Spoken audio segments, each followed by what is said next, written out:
Hi everyone, and welcome to one more episode of the Allplane Podcast, where we talk with the movers and shakers that are redefining the future of commercial aviation.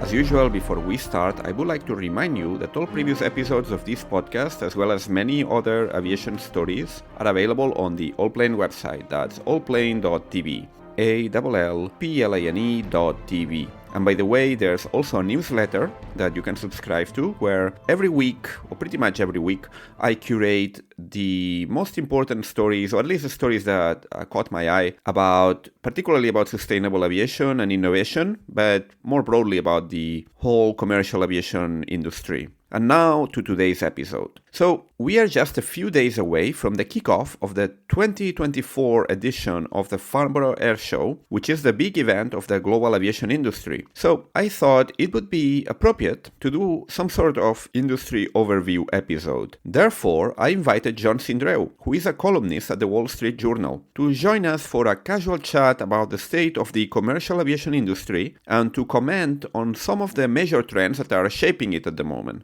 Jon has a degree in engineering, although he has worked in journalism for most of his career. As I said earlier, he writes for the Wall Street Journal, where he covers a number of different industries and economic topics through the Heard on the Street column, which is one of the most popular sections in this very influential newspaper. But aviation has always been one of Jon's core topics. So, in today's episode, I won't pass the opportunity to ask him about his views on a number of hot topics that are really important to the future of the commercial aviation industry. Just to name a few, the future of Boeing, and more broadly, the Boeing-Airbus duopoly, the consolidation that is taking place in the European airline industry, the efforts to decarbonize the aviation industry, and in particular, the scramble to get more sustainable aviation fuel, SAF, and finally, the hype about the new advanced air mobility and eVTOL sector. Jon has a strong and very well-argumented point of view on each of these topics, and he will be sharing them with us today. So tune in, and now, without further ado, let me welcome Jon to the podcast. Hello, Jon. How are you?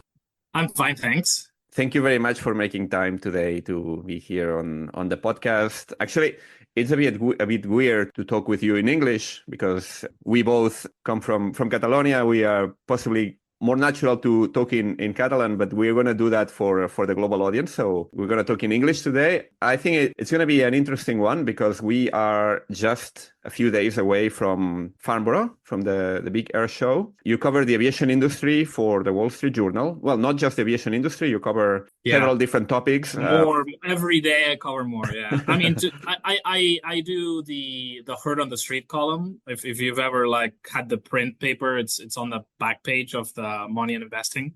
So it's a bit like, for the FT readers, the Lex column thing where you write opinion and analysis and stuff. So basically, it's only right now, about a dozen of us around the world. So this is not like the main news coverage where I have, a colleague here that does that. And then there's a full team in the US doing aviation. We're fewer, right? So we have to divide up everything. And, back in the day, I did aviation more exclusively, but now I've got markets, I've got, European finance, and I've got aviation on top of it. It kind of came back to me a little bit recently because, we all have to juggle big portfolios is the answer. Indeed, but I think it's fair to say you are one of the top journalists worldwide in this space. So you know pretty well the topics we're going to discuss here today, which are, let's say, macro topics, because I would like to talk about the general landscape right now in aviation at different levels, OEMs, airlines, all the different movements that are happening right now, that I think many of them will be discussed during Farnborough as well. I expect there's going to be some news as well coming up during the show. But sure, I think it's been about, 3 years that we kind of started to get out of the pandemic, which was the big before and after event in this industry. So I think it's a good moment to do a bit of recap and talk about some of the things that are happening in our industry right now. Before we get into the matter, just if you could tell us, in a couple of lines, a little bit more about your background and how you ended up covering aviation and other topics, but aviation is one of the main ones for the Wall Street Journal. Yeah, there isn't that much to tell. I I come, as you know, from Barcelona. I started, when I started my BA, I studied computer science, engineering. At some point I realized that I would be bored doing that professionally. So I started in parallel studying journalism as well. So when I finished my first degree, I started working, did a lot of radio. Like there was a time where I thought I would be a radio star, but it did not work out very well. To be fair, it was the Euro crisis time, so nothing was really working out very well for anybody. So I eventually, after working a bit for financial newspapers like Expansión, worked a bit for La Vanguardia as well. But I found myself without kind of good job prospects at that time. So I ended up coming to London in the UK to study a master's degree with a scholarship. And after that, I became a summer intern for the Wall Street Journal. I stayed on. I mostly wrote about macroeconomics. I guess if I've had any speciality here, it has been central banks. Over time, I migrated to the markets desk. So I covered a lot of financial markets, a lot of bonds. I covered, the whole Brexit turmoil, the Trump trade, all this kind of stuff. And my third internal move a few years ago was to start writing opinion and comment for the Heard on the Street column. But at the time, I mean, the Herd is a lot more micro, oriented. Like we do have markets coverage, but most of it is corporate. And there wasn't an aviation coverage going on. So I took it on. I did a few market stories as well, but I mostly did aviation for quite a few years. And, as I say, I've ended up now doing everything, including like banks, finance, aviation, all this kind of stuff as I mean, as you say, from a macro point of view, but also as detailed as I possibly can from, my particular standpoint here. We like big stories at the Wall Street Journal. So we're not like a B2B outlet, but we still try to get them as right as possible. And aviation, as you say, has been a big story and still is. Yes, and actually, I think it's one of these few industries that have a following outside of the industry itself. So you talk to people in other industries outside of aviation. Yeah, and everyone likes to talk about the traveling and their airlines and where they fly and how they fly and all that. Yeah. So I think that's possibly one of the reasons it has that much following that transcends the industry. I don't think I realized this when I first got into it, like that this is an industry with fans. Like it has literal just people who have other jobs who like do plane spotting or, love to talk about airlines. Like I discovered actually that some of the people I knew were actually big aviation fans, and I had never really realized. It's interesting. It also keeps you on your toes because you get a lot of emails and, from people all around, not just the aviation industry, but just people who love the aviation industry. And also, everyone listening to it knows this, but listening to the podcast knows this, but it's like people who love aviation and are in the industry have been there forever, right? And it's the thing they love. They've got plane models at home. I will say it's a more pleasant industry than finance, though. Like people they're just like little kids, right? In some ways. True. Yeah. Yes, and so that's why you have these air shows that are a combination of, well, they are mainly business events, but there's also a more, let's say, public side of it where people come to see the planes and even people from outside the industry. They have open days, public days, so you can come and see planes and all that. So yeah, I think obsessed with kids, right? Yes, Farnborough now. It's like, we have to get the kids in here. Yeah, I don't know if they still do it. I mean, they used to do the weekends. They do, yeah. No, apparently it's going to be big this year. I'm not sure whether I'm going to go those days, but that's what I'm hearing. Yes.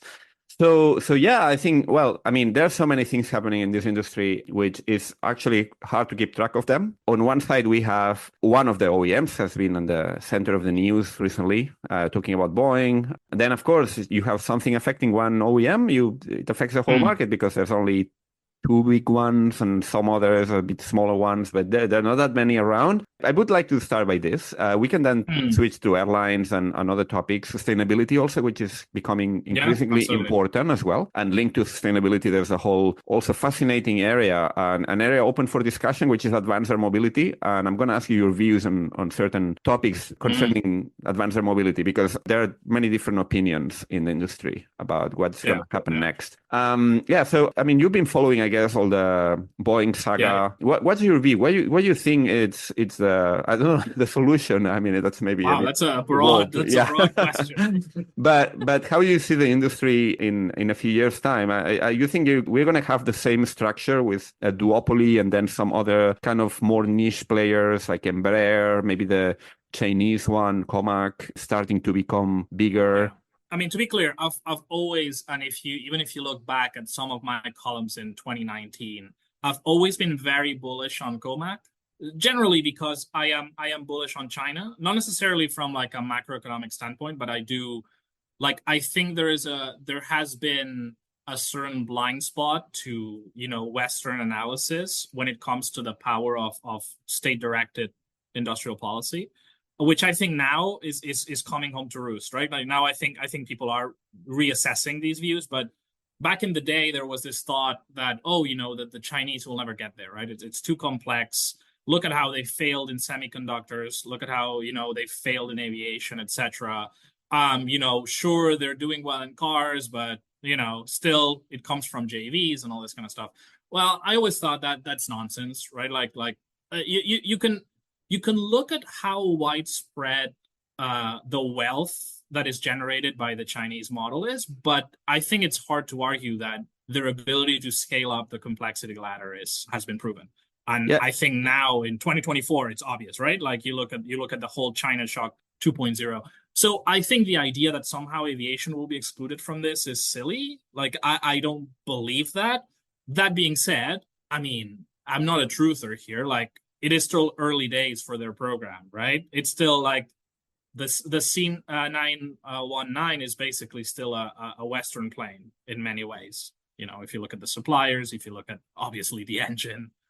So the idea that they can, that the Chinese planes are going to threaten the duopoly right now, I don't quite buy that, but I do think we're going there. Absolutely, I do. I just don't see how that would not be the case.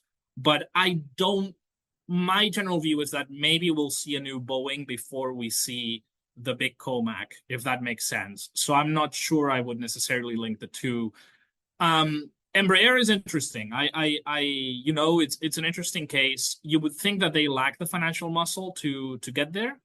But at the same time, I mean, we're at a very interesting phase, right? Like we will have to see what the next narrow body battle is here. I don't think we know yet. I think the A220 is a very important piece of that puzzle for Airbus. But if you look at the troubles the plane's having now, I mean, I've talked to some airlines that basically fly the A220 and not many other planes, or it's a big share of their fleet, and they're desperate, right?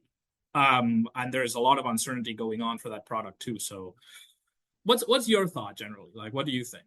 Well, I was talking actually with some people from Comac at some events recently, and what they told me is like, right now they have their hands full for years to come, just with demand from China, because Chinese market is so big. And actually, it's a bit of a black box for those of us that are outside and don't speak the language, because there are so many airlines and operators that are just operating in China, and they're pretty big. They're state-owned, right? That's the thing. I'm not even sure, because I mean, you have the three big international airlines, but then you have lots of other airlines that operate domestically or maybe some countries around, but for a Chinese public, basically. And some of them are pretty large, and they use Chinese technology for things like software and other stuff. So it's a bit like a wall on its own. So it's difficult for me to assess that, but it's certainly big, and I agree that it's gonna become a force in the market in the near future. When? That I don't know. Then about Boeing, I don't know. When you said a new Boeing, what did you have in mind? A restructured Boeing, or a Boeing with a new portfolio? The restructure is happening in the moment that they're buying Spirit, right? It's already here. Like we're already seeing a lot of reassessment of I don't know, not just Boeing, but like corporate America, right? Of the past 30 years. Like the idea that started with started with GE, it started with Kodak, of outsourcing, vertical disintegration, all this stuff is out the window, right? Like now, we saw it with chips as well. Like we all want to be, fabless. We all want to make the actual chips in Taiwan. All that is changing, right? Like we're bringing chip making, we're bringing aerostructures back into vertically integrated corporate, machines. And you see that with Boeing. And I think, you also see the reassessment of how things are done, right? Like the financial priorities maybe taking a bit of a back seat because we need to convince everybody involved that we can, be a manufacturing base that can make quality products again. And that's not easy to do. If you listen to Calhoun, right, since he's been CEO, he said a lot of things that are also coherent with all this. But the problem is, what's the translation from C-suite to factory floor? And I mean, here's where things get complicated, right? I mean, you talk to people who've worked at Boeing, and they talk about, I don't know, right, like the floor and the quality assurance people, there's tensions there, right? Like the relationships have not been as smooth as they should be. You have a culture, right, where perhaps you're not as encouraged to point out problems as you should be, right? These things are subtle, and there is a top-down element to them, right? Which is, yeah, you like, I think when we work in a social environment, we're all social creatures. We understand, what is said, but also what is meant. And that is hard to tell, right? Like, I don't know. I for example, remember when I started working for a big company, American company particularly, and obviously I'm not going to reveal how the sausage is made here in the Wall Street Journal, but I remember one of the things that shocked me was that, there would be some very senior people who would say, my door's always open, or send me emails for story pitches, or they would even send emails saying, hey, we're looking for story pitches. And when you're new, you get the impression that that is literally what they mean, but that's not the case, right? Like you still have to go through a managerial structure. You can't just be emailing the top boss. And again, here we go into a situation with what is said and what is meant might be a bit different in a corporate environment. And I don't know, I guess what I'm saying is it's hard to enact change in actual stuff that is done. And especially on the other element of this, and I don't know what you think about this, but I mean, there is a lot of experience on these production lines that is gone, right? Because of COVID, because of just years. It's been like, how long has it been since the 777, right? The Dreamliner, you just outsource it all over the world. Then you're forced to kind of buy back some of that. But how long has it been, right? People talk about, the Mulally years. How long has it been since that? It's a long time. And it's not easy to get back on track. But I do think, from a macro point of view, things are going there because, and it's not just aviation. You see it, right? Like the policy is to value homegrown manufacturing bases again. You see that with chips. You see that with the IRA Act. I think, culturally, you can point at micro problems, but there's also macro attitudes. And I think the macro attitudes are changing. And I can't imagine, I mean, maybe it will be a disaster, right? But I can't imagine Boeing being allowed to fail because it's just too big to fail, right? For the US and for the world. Yes, but do you see a new family of products coming in the line in the next few years? Because it looks like we are a bit stretching all these concepts that have been around for decades, and they are getting a bit to the limit of what engineering can do to make it better and more efficient. But I don't know. I'm not an engineer. I don't know if. Hey, I'm with you. Like I pose these questions to people, right?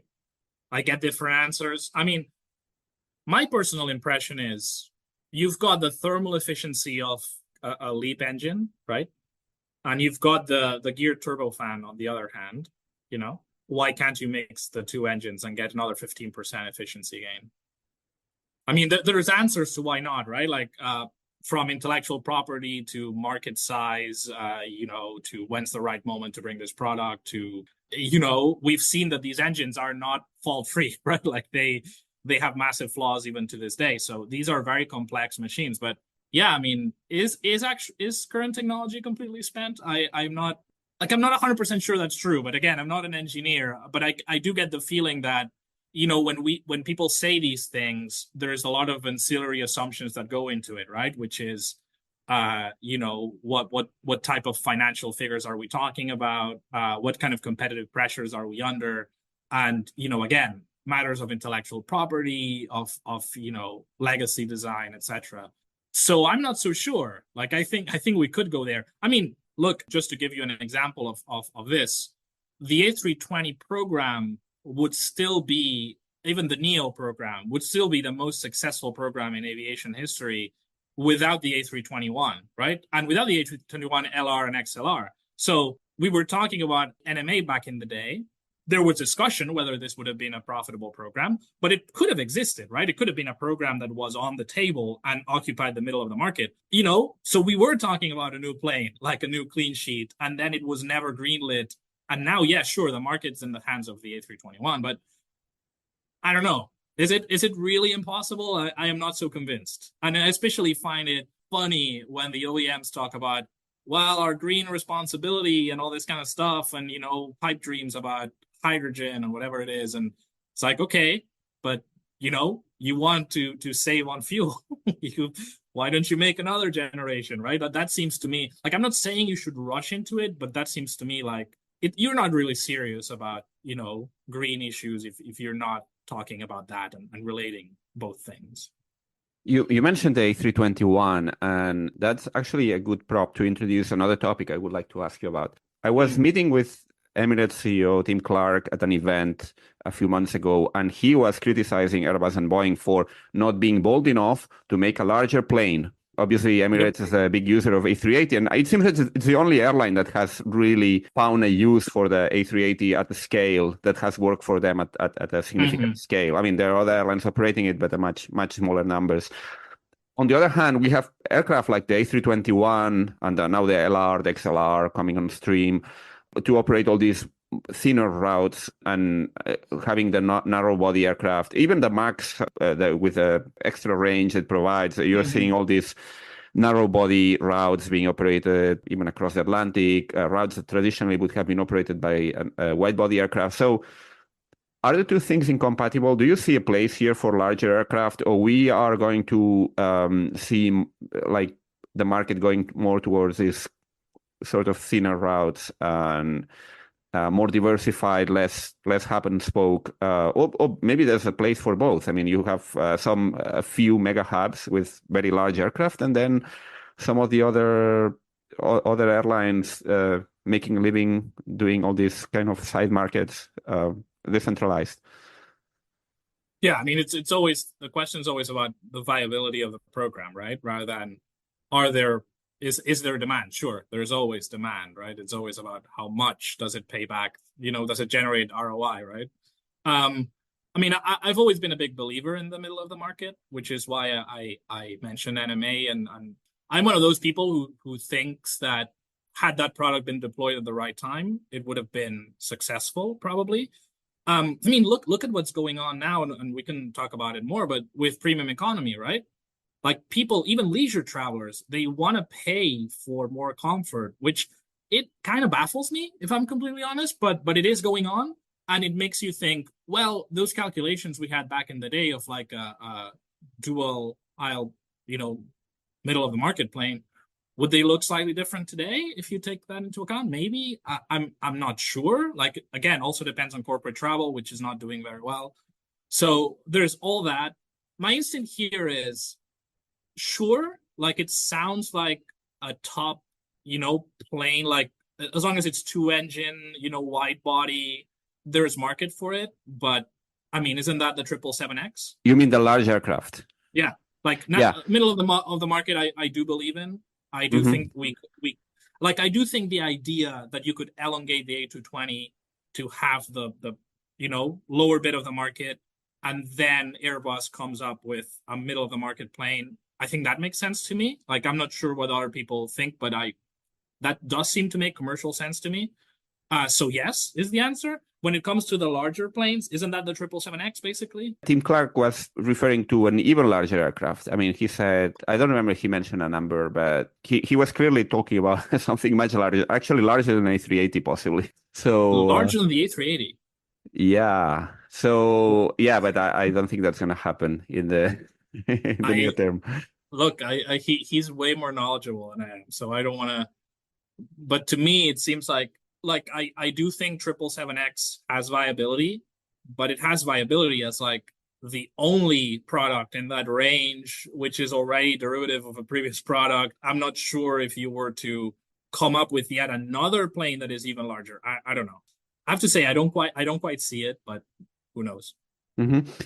We are seeing also a bit of movement in the airline market. Actually, we just seen Lufthansa got the green light to acquire ITA in Spain. Iberia is still trying to get approved purchase of Air Europa. So you always get Portugal, right? You could always get Portugal is in play as well. So where are we heading to? Are we heading to consolidation with 3 large groups and then 2 or 3 large low-cost players? We're talking about Europe now. Is there a place for independent? Yeah. That's what Michael Leary always says, right? The vision of like Europe being like the US could be, I guess, makes sense. I mean, sure.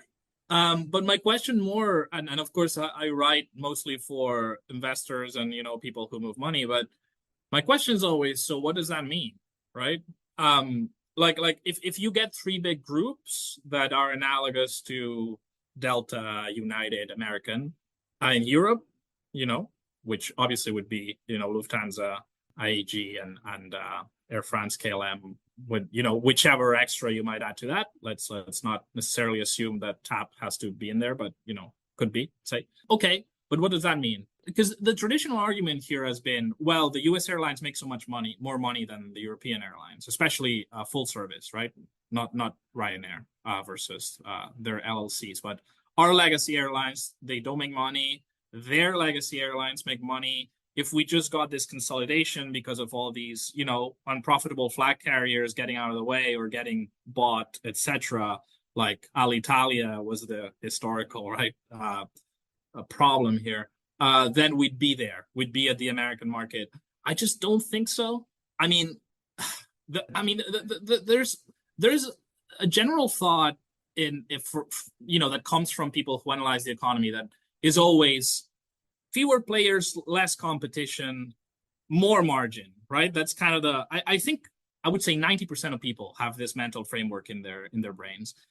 I am not I've never quite bought that. And if you look at the empirical evidence supporting this, it's not there, right? Like you can find moments and industries where this correlation happens, and you can see, markups are related to players in the market, number of players in the market. But many other times it doesn't happen. And you look at the airline industry, and I mean, what I always say is, it's capacity is like energy, right? It's neither created nor destroyed. It's only transformed. Like you have, Norwegian's long haul operation. It's toast. Welcome North Atlantic Airways, right? Someone always gets the planes. Like you can shuffle them around. You can put them in a conglomerate. You can put them in a startup, but you can put them everywhere. But they maybe just show up. Maybe that's because there are other factors at play, like as we mentioned earlier at the start of this chat, that there's people that are just passionate about this industry. They are willing to risk it all to get in this business when possibly rationally they would get a better return elsewhere or a safer everywhere else. Yeah.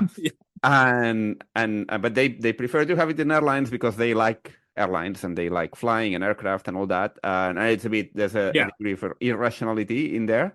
And the fact that it's an industry of semi-fixed cost, right? Where you can even lease, right? Like the capital to fly around. So but it's very low barriers of entry, but it's not just that. Like it's just the fact that I think people overestimate the role of consolidation. And it's true that the increase, the kind of the way that the US airline industry in the 2000s overcame this post 9/11 slump, it's true, had a lot of consolidation. But look at average inflation adjusted airfares. They're down 36% since 1995. If you look at, the Department of Transportation stats, this was it was a time when we have the idea that, these airlines gain market power. But actually, they were increasingly competing with LLCs, and they were increasingly competing with them, particularly in these, thicker routes. So the idea that somehow the secret sauce is the US model, I'm not quite sure. And the margin gap has even narrowed in this time, right? And I mean, one element here is the national differences and preferences in Europe will not fully disappear, right? But that is one. But also, I'm pretty convinced that whatever gap remains probably will be more about geography than anything else. You just have a lot more overlapping, densely populated areas here than you do in the United States. Like, I remember a few years ago, I looked at these numbers. Average airport in the US, you look at the 100-mile radius, it has an average of 4.4 million people living in it. You look at the same in Europe, you have 6.3 million people. It's a market that is much harder for hub and spoke airlines to make money in. It's just how it is, and you cannot really alter geography. Like, you look at how US airlines increase their margins, and it was number one, premium product, number two, co-branded credit cards, right, which have another whole cultural element to them, and they have to do with interchange fees not being capped in the US like they are in Europe, so completely exogenous to the airline industry. And number three, sidelining small airports, and medium-sized airports. Like Delta dropped Memphis as a hub, right? Just went all in Atlanta. Even before merging with American, US Airways retreated from Pittsburgh. Like, it's just different. You can't do this in Europe. So sure, will we go to three big groups and the LLCs? Yeah. Will this mean from a, practical point of view that it will be an analogous market to the US? I would say no. So there's obviously differences between the US and Europe.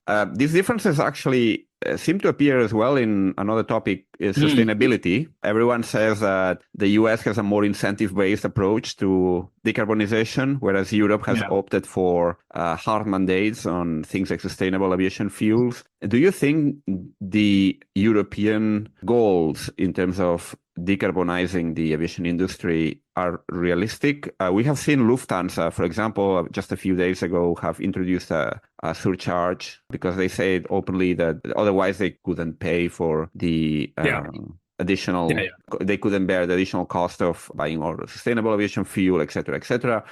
So what's your take? Do you have a preference for one approach or the other? Do you think we're going to see the industry transform in some way through extra charges or through some other novelties because of the pressure to decarbonize? I mean, I think there is a general, obviously very simplified mental model that I tend to apply to this stuff. Obviously, it's not perfect, but which is, if you want companies to shift from some input to some other input that already exists in a scalable fashion, then you can absolutely use the sticks. You can absolutely use these mandates, and you can absolutely just impose an extra cost, shift the balance, the calculation between one to the other. If you want to do that with technology that isn't ready, then it's silly.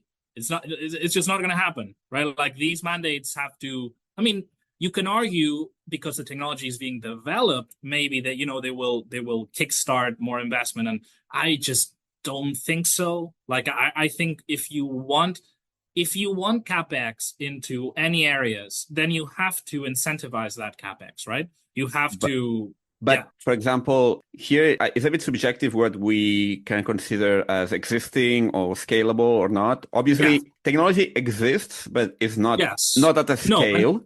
Not at a scale. True. And to be fair, that's where I think maybe Europe has gotten a bit more right when it comes to the actual definition of what sustainable aviation fuel is. Because, I mean, you've seen this play out recently. Also in the UK, we've got some, goings on with this. But like basically here in Europe, right? We exclude these crop-based feedstocks, right? Like corn, soy, sugarcane, all of this kind of stuff under, the new European mandate. So you can't really make up your SAF quota with this. But the US is a lot more forgiving, which I think makes no sense.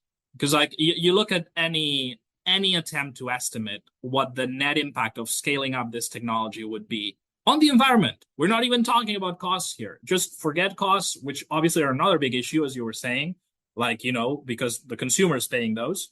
But it's worse than using fuel under many estimates because of the use of land that you have to, you have to employ so much extra land to create these feedstocks that honestly, like these stage one sustainable aviation fuels, like, I don't know, like we're both from a place where we use a lot of cooking oil. So I can see why some people think we should create feedstocks from stuff that already is out there. So fine, I'm okay with that. But the idea that we can replace this fuel demand with these, stage one SAF is silly. Seriously, like we have to, like sustainable aviation fuel has to go to the next technological stage already. This I think lingering on this first stage doesn't make any sense. It's my particular view here. Well, I was at the IATA AGM recently. It's a conference where, for example, IATA's chief economist delivered a presentation about the sort of capex that would be needed to fulfill all these goals. And it's a lot of money, certainly. I think it's something on the order of $1 trillion, something like that. But she said that actually, if you periodify this, so you count per year how much would be needed, would still be a relatively small fraction of the capex that the conventional oil and gas industry invests in, let's say, conventional, traditional oil and gas every year. I think it was something in the order of 800 billion. But the oil and gas industry makes a lot of profit. True, yes. Right? Like what we're doing here from a policy perspective is we're asking these thin margin cyclical companies to somehow, scale up production of this more expensive input. That was actually the point that they were making there. Obviously, as someone that representing the airline industry was saying, like the burden should be more shared by the people that have the capabilities to invest in these technologies, and that ultimately could, in the long-term, benefit as well by becoming also the suppliers, by diverting part of the capex they assign right now to conventional production to switch it to basically to scale up all these new technologies. I don't know how feasible that is because I'm not an expert in the oil industry, but I agree, but I think you probably need a lot of public money as well, right, to make these things happen. Like these things, look, it's like the IRA, right? I think the IRA, when it comes to manufacturing in the US, basically charts an interesting path. It's the time of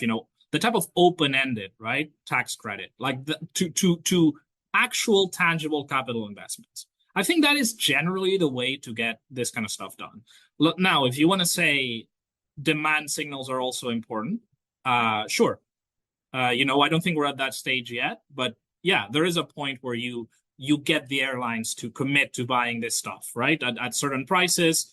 You can do that with incentives. You can do that with a bit of sticks and carrots. It's fine. Like, but seriously, like the capital investment has to happen first. Like, I don't understand. I think it's a very kind of bureaucratic view to always kind of have this view that if only I penalize this thing, that the appropriate investment will materialize in the other part. I just don't believe that. Wouldn't this be kind of a safe area to invest in years to come if there is, it's mandated from the top down, of course, but in theory, you have a certain amount of demand that is pretty much assured, unless there's a change in this mandate. But it's not so assured, because if the prices for consumers are too high, then we all know they'll scrap it or they'll move it back, right? Like we've seen this with or potentially seeing it with EV mandates. We've seen it in the UK. We're potentially seeing it in Europe. Like the Germans are rethinking the whole thing. Come on, everybody knows this. Like if it's not viable, right, to carry on as we do because of the mandate will move. It's not going to be, people paying 500 euros to fly between Paris and London. That's not going to happen. But the gap between supply and demand is so huge that even if the goal is brought back to half or 1/3 of the current goal, like I think the goal now it's the 70% of SAF by 250, I think, or 255, Sounds right, 2050. Yeah. Even if you bring it down to half the number, I think right now we are what, 0.1? 0.1, probably less. Yeah, I mean, even if the goal was to get to 10, 20, 25%, that would still be a huge gap to cover somehow. There is no demand signal that brings forth this amount of capacity. It's just absolutely impossible. Like, the supply has to exist first. It's just how it is, you know? And again, I don't want to necessarily say this is wrong or you shouldn't do this. It's more about the entire package, right? If you're taking this thing seriously, the capex and the capacity comes first, and it's not going to come from private industry. It's without incentivizing it. It just doesn't make financial sense. So, you know, again, how seriously do we take this? I don't know. It is really the only solution to aviation decarbonization, right? Like, we've been throwing around hydrogen and all of these other things, but ultimately it's this. If you believe in it, then there is a series of steps that need to be taken that haven't been taken. And that is a matter of policy, in my opinion. Which ones, for example? Well, you know, in the same way that we are, you know, incentivizing other types of capacity buildup, both in the US and in Europe, when it comes to, you know, energy production, when it comes to the energy grid, right? We're trying to decarbonize it. You can definitely argue that we haven't done enough in Europe. But at least, as I say, we have a roadmap here to follow, right? When it comes to building up capacity, we see it with the US's industrial policies. We see it with some Chinese industrial policies. We see it with some of the tentative ones that the EU is trying to put in place without, again, like, it's about generation, in this case, production. You can then find ways for the demand to make the production of SAF viable. That's part of it. But, you know, I mean, that's easy to do if you want to do it. As long as, you know, you can just have some sort of feed-in tariff like you do with a lot of renewables. Like, you can find formulas, but the point is, development has to happen first, is what I'm saying. You know, it has to be that you get the dirigist policy has to be to production of SAF, to advancing the new generations of SAF. I think it's too early days. Like, I really can't see this piece of the puzzle being solved. Like, I think aviation is going to remain the unsolved piece of the environmental puzzle for quite a long time. You think then there might be increased pressure, public pressure to do other stuff like limitation of flights, stuff like that, or? Yeah, to a certain extent. Like, we've seen this in France, but it's all signaling, right? It's all virtue signaling. None of it is real. I think it's very hard to not get a pushback from consumers on this, and they know it. And I think if you look at the potential, alternatives you could create from a public policy perspective, such as trains, for example, this has been talked about a lot in Europe. And we had a podcast episode a few weeks ago, actually, with a German expert that was kind of disputing this claim that the trains are the solution to everything. I mean, they have obviously a place in the mix, but yeah. especially I think a piece of the puzzle, right, is the connecting flights. Like, you can to a certain extent replace some direct flights, but at the distances we're talking about, they're not many, right, as we've seen in France. Ultimately, these legs that appear replaceable are connecting flights. You can't really replace that with trains unless you have a huge network, which you do in some countries. But even then, you don't have the connection to airports to actually hop on the wide body in a seamless manner, not even in a logistically feasible manner very often. So if you don't have that intermodal connections everywhere, and those are massively expensive, and even in places where you think there should be, like Madrid airport, for example, right? Where Madrid has built this massive, high-speed rail network. It all goes to Madrid. Well, they still have to build the connection to it's just not designed to do that. And it's very hard to use that to replace flights. Yes, indeed. I can imagine from what you have been telling me that you are quite skeptical about hydrogen as well. I mean, I think you know Zero Avia quite well. I think interesting stuff's going on there for sure. Like, I don't mean to demean it. Yeah, we could see that happen, but we're talking like when we're talking about fuel cells and this kind of stuff, we're talking such small ranges. It's a Well, drop in the ocean. well, yeah. Well, I mean, but there's Universal Hydrogen just closed down the other day, right? yes, yeah. But, So it's also full of challenges. well, there's the Airbus program, the Zero E, very ambitious. Let's put it this way. Yes. Yes. Because in theory, it should have this family or aircraft flying, but between 2035, I think, which is right. think. But when we say this family, what do we even mean, right? Do we mean like a -8 that runs on hydrogen, or do we mean that weird futuristic? It just I don't think it's it's a bit ambitious. Let's put it this way. And then we have electric that we know what the limitations are at the moment. I've got a chance to talk with a few people in the battery industry. Obviously, they have an interest in promoting also the perspectives of the segment of the industry. I'm positive that there's going to be improving, but of course we're still far from it. But there's one segment in electric that is getting lots of press. And it's controversial up to a point. I've been talking to people that I respect. They're very well informed, that have very opposite opinions. So some people are very enthusiastic about it. Some people are very skeptical about it. And that's advanced air mobility, eVTOLs, or flying taxis, although this is not really the right word because it's not really a taxi. It's a type of aircraft that can do many more things. But the whole concept of eVTOL, what's your take on that? Do you think that's going to be a thing? That's going to just be a niche curiosity? Look, I'm pretty skeptical, but you look at the recent news, I don't know, recently, Archer, right? They got $55 million extra from Stellantis. They successfully completed a first transition flight.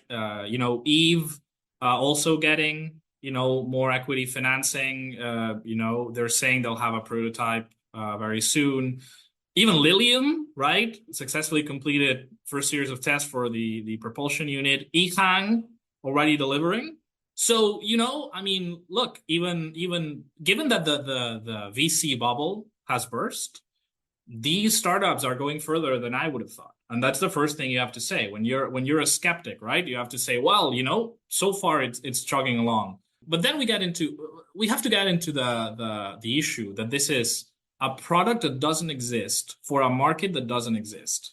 So double the risk. It does exist in some use cases. Helicopters, right? Helicopters, some missions, some regional travel that could switch from land transportation theoretically. And we might eventually end up seeing more short-haul flying if this but forget the land. The land doesn't count. When I'm talking about a market that doesn't exist, has to be air travel. All right. Yeah. That's the point that some people make, that, there are helicopters, but helicopters, even to this day, is a niche market. $50 billion globally. Yeah. And we're talking all types of helicopters, some of which eVTOLs cannot replace in the foreseeable future. Which 50 billion, sounds like a lot, but compared to the mainstream aviation market is not that much. Morgan Stanley was saying that eVTOLs could be a 1 trillion market by 2040. Like 1 trillion, Yeah. So look, do I think that there might be a niche use for this? For sure. You would think that, helicopters are a target for replacement, right? Like ultimately, if you come up with something that is superior in terms of safety, in terms of economics, in terms of noise, even, the whole environmental stigma kind of goes away. And cost. Yeah. Cost, very important. Which allegedly the economics are superior, right? So I can see that. And I can also see how you broaden the addressable market a bit. I see the rich particularly using eVTOLs more significantly. I can also believe this idea. Why is, United Airlines pre-ordering this stuff, right? They think, well, between the Chicago Loop and O'Hare, we could have this service. You always hear about Wall Street to JFK. Sure. We're going to have a person from United Airlines Venture Fund soon in this podcast. So I'm going to ask I'm gonna ask. I can see that. Like these airlines are trying to upscale a lot. Like they've got this massive premium economy demand. In the case of airlines, there might be an element of just not being seen as falling behind, maybe, because Sure. if you look at the numbers, even at a large airport like Chicago O'Hare, even if you had a fully fledged eVTOL operation, we're talking about relatively small share of passengers. Yeah. But one thing that is important is that they might be carrying the most premium passengers, which Right. are the So ones that, yeah. that's where I was going, right? Like, yeah, I can see how if you can market a seamless experience that, these airlines are talking about, which goes from your taxi to your eVTOL to your lounge to your premium cabin, all of this seamlessly booked through a mobile app, etc. I can see that, even if it's a loss leader in the eVTOL bit of it, can make sense. It's very marketable. Just the fact that it exists gives you prestige. It is a great experience for some, as you say, very premium passengers. But okay, but how much of that is going to be going? I just don't see it. And when you go to urban mobility, oh come on, like the density of vertiports you need for this, it's just not going to happen. Just getting to there. Why would you go to like a helipad to go to another helipad for anything under 80 miles? It just, I just don't see it happening. And when you get even further into manufacturing rates, like these companies have to become OEMs. Some of them say they also want to operate, which makes absolutely no sense to me. I mean, Boeing doesn't own United Airlines anymore, right? And it's not just about antitrust. It's so yeah, I mean, niche product, sure. As you were saying, if someone cracks a regional product, that's also interesting. I mean, I'd be very surprised if Lilium makes it there. I think the execution risk with that jet is massive. You've got like the tilt rotor or the vertical cruise as the most efficient configurations most other people are pursuing. And this company doing this, kind of 36 electric engines on a tilt wing, I don't know. I think the execution risk is huge. I know that they've disputed some of the figures that some academics have come up with when it comes to their the type of energy and specific energy density and specific energy that their batteries have to achieve for that. But sure, if you assume the economics are right and you could ramp up production, sure, there is a regional market.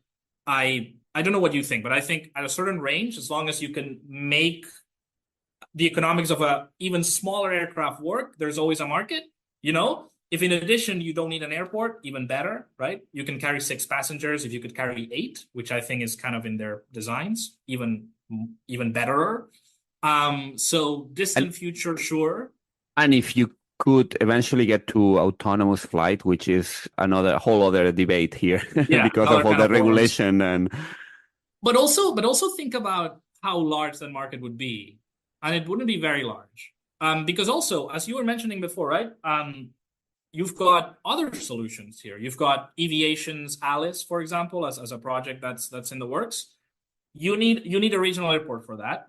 So it's it has its limitation, but there's many small airports, urban areas where there's a small airport that might be as close as a helipad for many people. Yeah. In those environments, if it's not very different, right? But without the vertical takeoff, which will always make it more efficient, because the vertical bit of the takeoff just takes the insane amount of power, right? It's like, I don't know what the numbers, there's 80% or something. So yeah, if you just have an electric jet, that will also take some of that market in the future. So I don't know. I don't see it going anywhere beyond a very niche market in the foreseeable future, and a kind of niche market in the not so foreseeable future. But hey, still impressive. These startups have made it this far. Even if you think this is a bubble, this is not WeWork, this is not Juicero, right? These people are designing.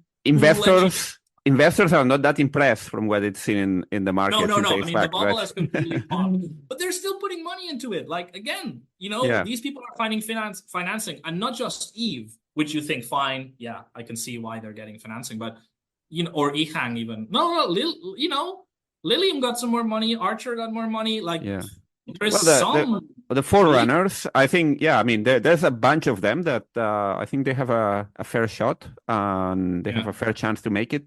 Yeah, how it goes from there, we'll see. I mean, I think the next couple of years we're going to see very, very interesting things in this space, and what happens after, who knows? Yeah, and as I say, look, this is ultimately, if you've ever read Bill Janeway, this is a useful bubble, right? Even if it is a bubble, something remains from the innovations that are made in these companies that ultimately benefits all, in a way that, I don't think the legacy of WeWork will provide similar dividends. So ultimately, we can all have opinions, but at least they're doing some cool stuff, and that's always nice.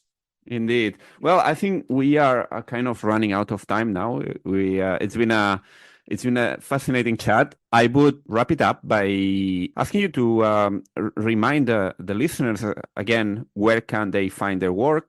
Yeah, just, go to wsj.com and you'll find a lot of, wonderful business news. It's not just editorials that we write. We write a lot of great coverage. And if you go to the finance section, Heard on the Street, you'll find all of our analysis and coverage, and some of it aviation, a lot of it NVIDIA these days, Elon Musk. There's always a lot of Elon Musk, so if you're after that, you'll find it. Perfect. Well, thank you so much, Jon. It's been great to speak with you and be able to cover so much ground during this conversation. Thank you very much. Thanks, Mikhail. We'll see what happens at Farnborough. If you like this podcast, you can support us by giving it a great rating on Apple, Spotify, or whichever platform you get it from. And remember, you can, of course, subscribe to it. And you can also get regular updates through the Allplane website. That's Allplane.tv. We have a newsletter where we cover the aviation industry every week with a special focus on innovation and sustainability. So give it a go. Thank you and goodbye.